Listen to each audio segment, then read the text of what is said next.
Good morning, and it is a cool morning this morning. Sorry. Got a little rainy, drizzly, clouds clearing out morning. Rained most of the day. Well, not really most of the day. Probably from a little after lunch on, it rained yesterday.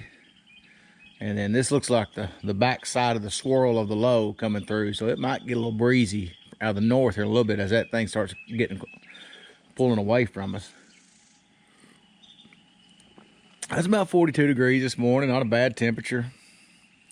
Makes the coffee go down good. What we got here? We got 2 pork bellies. That whole sheet is a I think it's a half a pork belly. I mean, yeah. Of course, most of y'all know that pork bellies, when cured, it becomes bacon. Let's see if Dad will show us what that sliver looks like. Kinda. It's got a little pretty size fat cap on it.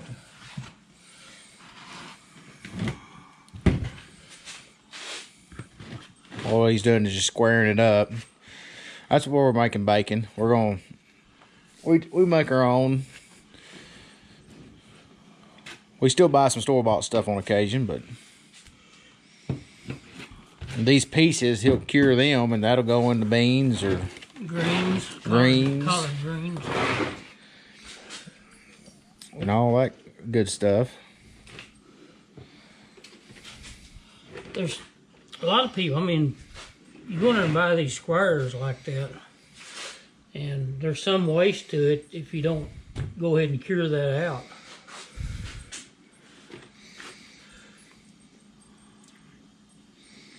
I think we'll just do it like that. Just suit you. Yeah, I was looking. What's that other side look like? Okay. You know, yeah, I think we got enough off of it. You could square that up there a little more. Take a run through there and get them perfectly square. But we can also do that once we start slicing. Yeah, be the same difference. And what we're doing, we got a cure mixed up, and I'll tell you, some things I'll kind of hold back. I won't hold back on this. This is what we're using for a cure, and it is strictly just brown sugar and kosher salt, and it's equal parts. I think we mixed up three cups of brown sugar and 3 cups of kosher salt. You got some pink. And then we got the curing salt. We probably put about, I'm gonna say, a tablespoon worth into that, maybe just a hair more. And that's it. And I found a recipe on YouTube, and there's all kinds of stuff on YouTube on cures. Some get fancy with putting maple syrup or sprinkle, black pepper and stuff. I haven't in the past. We've just done this, and then once this is cured, it's gonna sit in the refrigerator in these Ziplocs. It'll sit in the refrigerator for 5 full days. It's gonna be half a day today, and then it'll be Monday, Tuesday, Wednesday, Thursday, Friday, 5 days, and then Saturday we'll take it out, rinse it off good, and then we'll put it in a smoker like we did the sausage and just do a cold smoke on it. But at some point during the day of each day, one of us will come down here in that refrigerator and flip it over, and do that every day. Once a day is all you got. That's all I've ever done, and it's come out just fine. So, but we just put them in these are the extra large, or 2 gallon Ziploc bags, I think they are. They're extra big. But I see Dad's got them rubbed down. Is it they both sides rubbed? Yeah. And then we'll put it in a bag.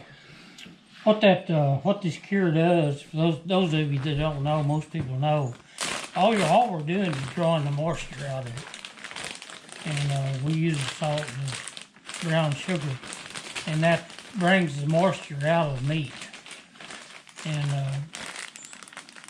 when it goes rancid or whenever it goes bad, when you store it for any length of time, the moisture is what makes it go bad.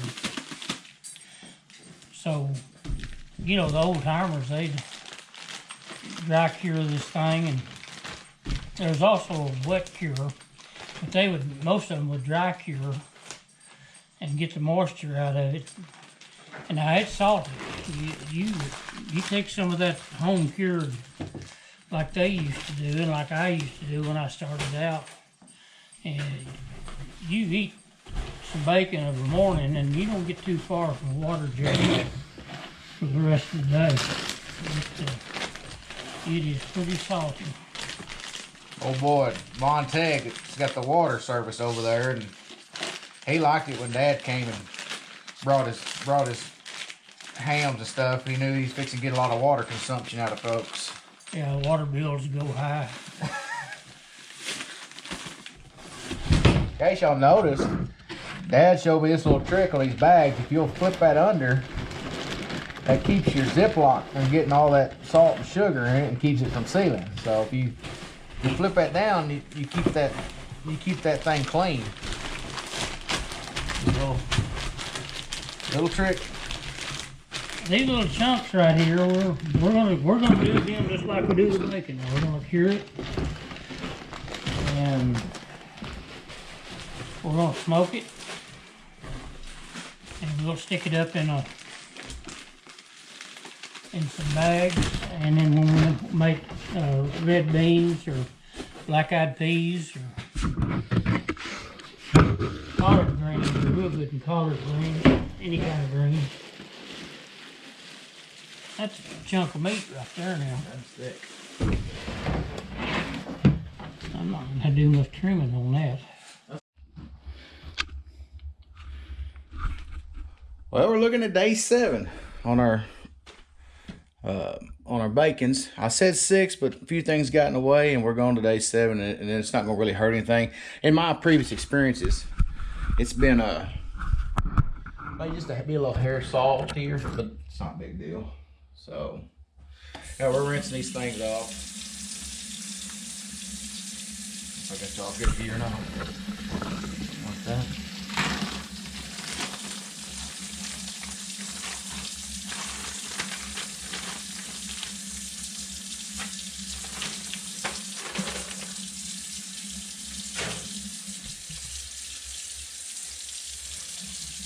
Real cool this morning.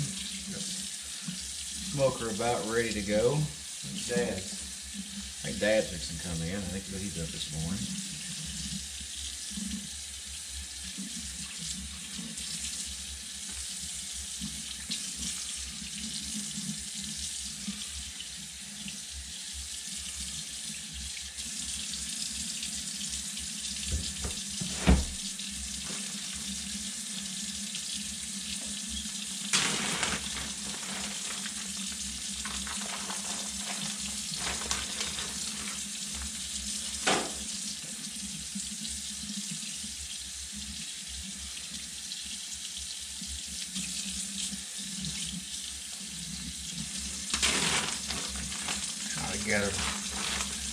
Gather my thoughts this morning. We had a lot of special guests out this past week, and then finally we got the channel over 1,000 subscribers. Thank you all so much for helping us do that.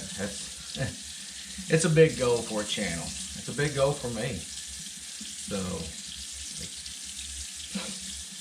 a big deal. It just helps you opens up some more openings in YouTube algorithms and things like that. So it's going to give us some opportunity to do some more fun things in the live features. So there's going to be a lot of fun stuff coming ahead. All right, we've got our logs in there, and what I did was cooked a couple of briskets and some ribs over the past couple of days in there. But this thing is so well built and tightly sealed. When I got through cooking yesterday evening, I didn't put anything else in there. I just let everything, but I shut everything up. So more or less just stuff just kind of sitting there smoldered and really didn't do much. So this morning, after I put the bacon on the racks and everything, it's cold, there's nothing in there. I come in here, open this firebox up. You know, you can push the ashes and the coals around, start getting a little bit of air going in there, and those things start kind of glowing again. And that, to me, makes a perfect smoking atmosphere. You just got some good coals in there still. You can get you a couple decent pieces of wood and put them in there on top of them, and I'll show you. I mean, there's no fire at all. I mean, there hadn't been a fire in there in the last 12 hours. But that's what you got. Those 2 logs sitting there smoldering. I lock this thing up, the damper's open because it's not hot in there, and the thermostat's keeping everything open. But temperature inside of there is around 80 degrees. But look at that smoke.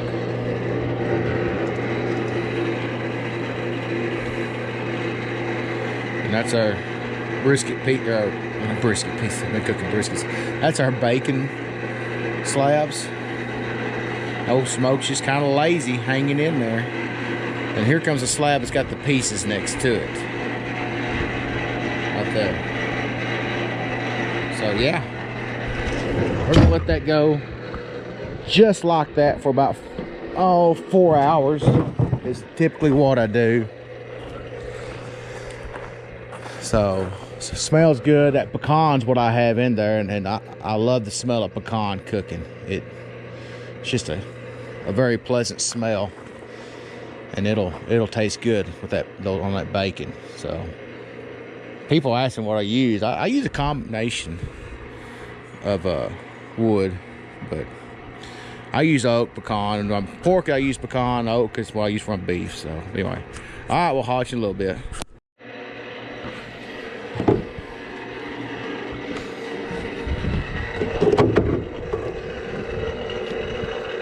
Let's see what our bacon looks like. It's been smoking for a little while.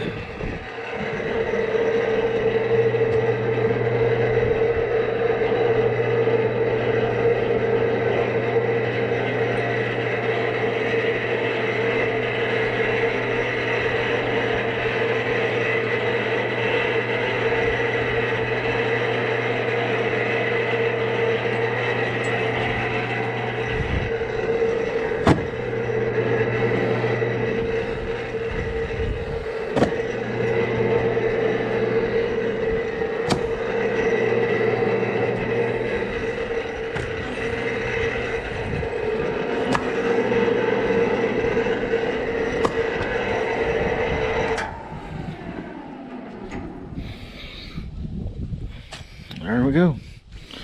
And then we got our little curing pieces for seasoning those beans, black-eyed peas or green beans. That's just lots of good stuff right there.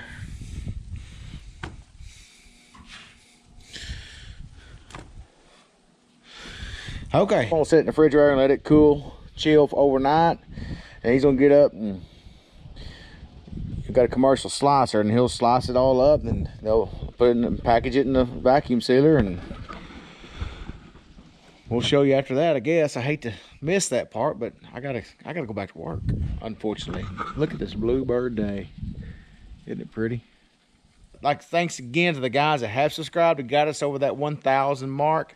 Thanks for Dirt Perfect and Mr. and Mrs. SOT Metalworks, Farmer Chris and Officer Hoover, for coming down and hanging out with us and getting us, help us get over that mark.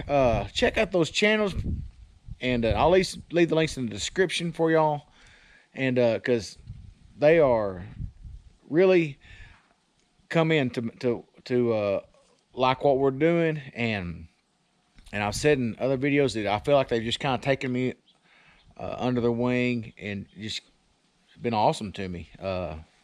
So I learned a lot with them, and you'll see some videos on the Muddyfeet concrete pumping with them, and it's gonna be some good stuff. So anyway, I'd like to thank those guys for help getting our name out there and help getting us past that 1,000 mark. It was huge for this channel, and as soon as we can get things situated, I think you're gonna like what I have planned for us. So, well, we're going to package our bacon today. Dad's making some, these are bacon pieces from trimming and everything up, and this will go into your, what, your beans? What else will you put in there, Dad? Greens, mainly collard greens. Greens. They go in black-eyed peas for New Year's Eve or New Year's Day.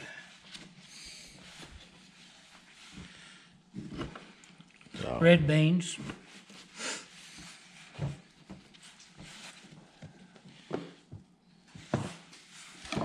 all your stuff for that. I tend to let Dad run this slicer. He's got more experience at it than I do. They will get you too. You look to see whether that looks proper thickness. That looks good to me. I don't know what this dial means over here, but I got it usually set on 20. That's good looking bacon, isn't it? Yeah, it is.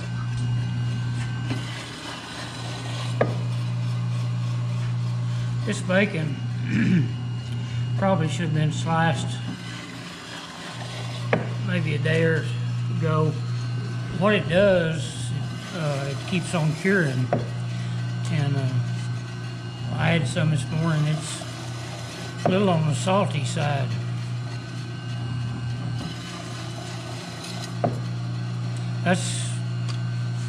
These were pork bellies. Usually get about 3 of them to a box. And then we trim them. And it's, you know, it's kind of like a box of chocolates. You know, you buy the box and you don't know what you're getting until you open it up and look at them. But I like that bacon. I like the looks of it. Well, it's got a good content. You see a little bit of, you want a little fat on it, and you want some good meat in it. So it's going to be a good balance, I think, on that one. I don't always like that, but you can tell there's a good balance there. There was always a cold spell between Thanksgiving and Christmas. I'd cure bacon outside. This was cured in the refrigerator with constant temperature and it's a whole lot better. And I'd cure out, I don't know, a slab of bacon, cure out a shoulder. And back in the day, we'd always go snow skiing somewhere around Christmas. And I don't know whether Jeff remembers those breakfasts we had or not. We take that shoulder up there to before we was going skiing, Red River, Angel Fire, New Mexico. And I tell you what, that was some of the best breakfast that I've ever eaten up there or anywhere. I remember that gravy being brown. Yeah, It was a cream gravy, but it just seemed always ended up real brown and had a great flavor. we had biscuits and shoulder, bacon, all of it hand cured, and all of it real salty because I curing outside I couldn't regulate the salt that well. So we'd all eat a big breakfast, make ham sandwiches there in the cabin before we went and hit the slopes. And then we'd spend the rest of the day drinking water to offset that salt that we had that morning for breakfast. You could eat 2 or 3 pieces of bacon and you didn't get very far from a bottle of water the rest of the day. But those were just some good times we had. I just, you know, all the skiing and everything else, I remember those breakfasts that we had and how good it tasted up there. I remember the time we went up there and you had your guitar behind the seat of the pickup.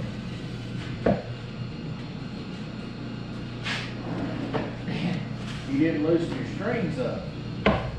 No, I didn't. I didn't know you were supposed to loosen strings on the guitar.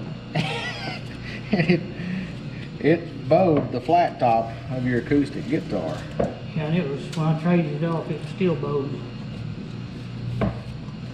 I think he probably would have busted it, broke it in half. But I had it behind the seat of the pickup, and the seat kept it from getting all distorted. We had a guy went with us named Steve Usselton, and there's all kinds of stories about Steve. He lives down at Salado, I think, or Belton now, and just a great guy. And Steve and Jeff was riding a ski lift up one time over at Red River, and Steve hollered down there. One old boy fell and got scattered out across the hillside. Steve hollered down there at him and said, "Hold your head up, dude. I think she smells alfalfa." And, Jeff thought that was funny. Well, the next time that somebody fell down there, it was an older guy. Jeff just took the lead and he said, "Hold her head up, Luke. I think she smells alfalfa." And that old boy looked up there. I must have really hurt his feelings. He hurt his feelings. Anyway, Jeff got off the ski lift and he skied back down through there. And I mean, he just tumbled. I mean, Jeff, he just scattered out all across. That stuff scattered all over that mountain. Best I remember, I never had a small wreck. Anyway, Jeff was laying there trying to get up and trying to collect himself and get what he could gathered up. Well, that old boy that Jeff hollered at showed up right beside him.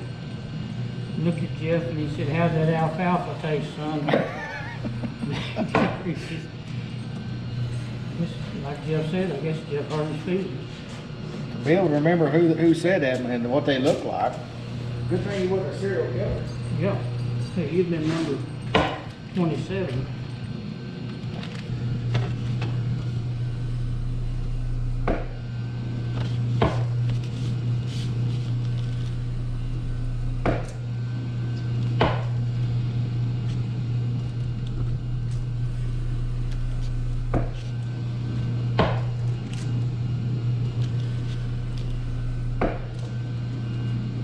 We try to use the bellies stuff. We found out for, they're not real, as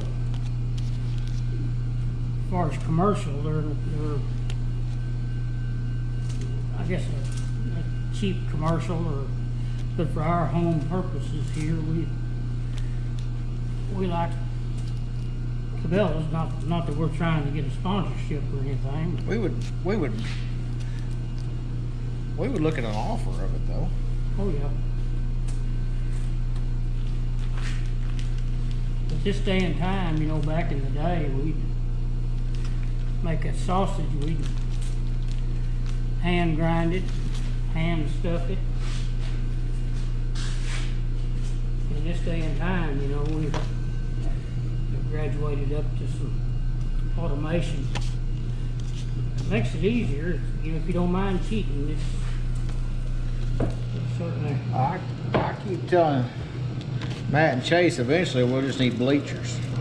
Just let it do it yourself. It'll just do it itself, and we'll just sit up there and watch, and then manage what goes on.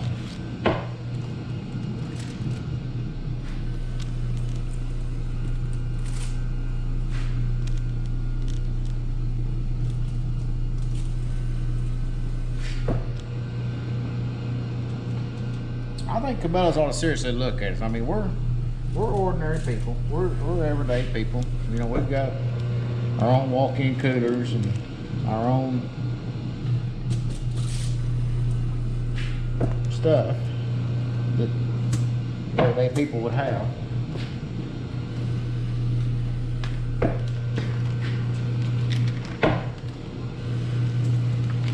About the only thing we don't have that we use from Cabela's is the is that slicer, but I don't know. I just don't know if they have anything that would compete with that slicer. This slicer is nearly bulletproof. Of course, you know, it was built back before OSHA came around, so you certainly have to watch it. It's not.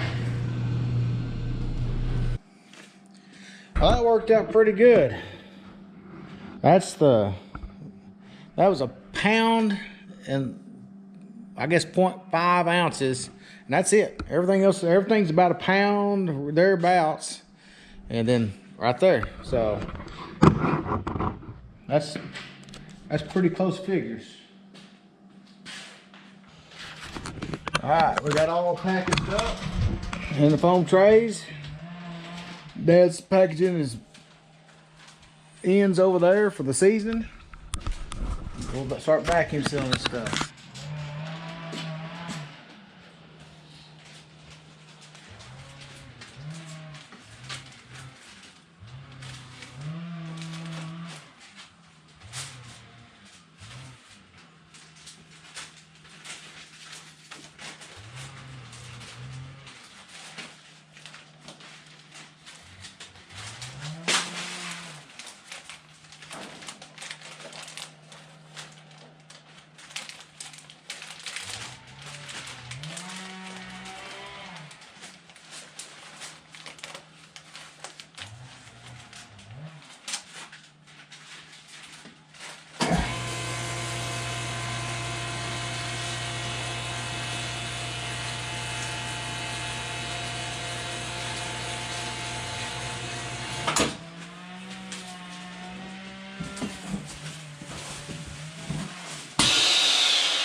All right, well,